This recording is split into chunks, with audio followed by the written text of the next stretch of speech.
Cases of COVID-19 continue to spike across the state. Just into our newsroom right now, 32 new cases of COVID-19 in Wichita County. Those are over the weekend numbers. Now we are at over 200 cases here.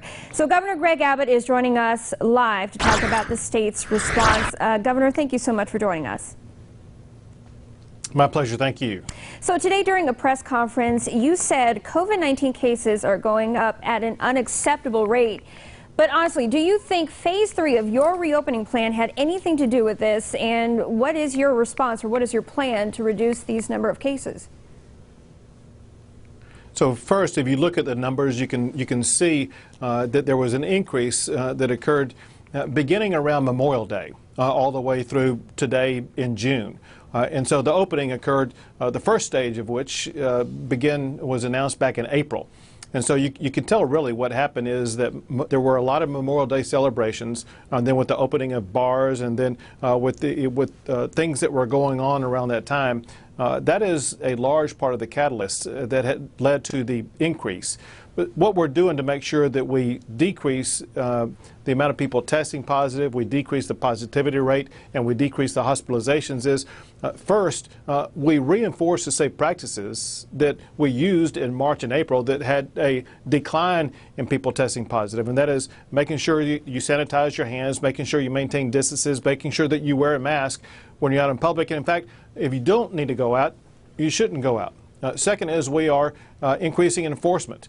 It means TABC shutting down bars. It means local governments using measures to make sure that people are complying with the safe standards. The third thing that we're doing is we are surging testing in regions that need extra testing to make sure that everyone who encounters COVID-19 will have the chance of being tested. But do you plan on scaling back on the capacities of things that you've reopened, like bars and restaurants and things like that?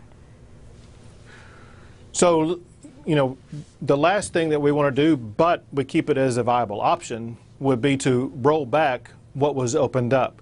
Before we start rolling back what has been opened up, there are these other measures that hopefully will lead to a reduction in the number of people testing positive and the number of people going to hospitals because of COVID-19. Understand this, and that is, for all these businesses that opened up, we provided detailed protocols how these businesses should operate. What we're finding is that not all of them are following these protocols. As a result, there are gatherings that are larger than they should have, and as a result, that is leading to greater transmission of COVID-19. Okay, now you've received some criticism recently about your comments that the reason for the larger numbers being reported lately is because so many people under the age of 30 are gathering and not following precautions. So what is your response to the criticism on that comment? Sure. All I was doing was reporting publicly what public health authorities as well as epidemiologists have said in multiple counties. I'll give you several counties, for example. In Abbott County, the public health authority there said that a majority of the people testing positive were under the age of 30. In Hays County, which is right next to Austin, Texas, the epidemiologist there said 58% of the people testing positive were under the age of 30.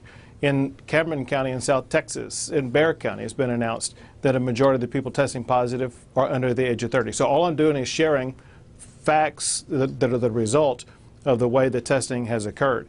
It informs us and allows us to inform people who are of that age group that everyone needs to be aware that COVID-19 still exists. Anybody can get COVID-19. Everybody needs to follow these safe practices. Okay, Governor, thank you so much for talking to us. Don't go anywhere. We'll be right back.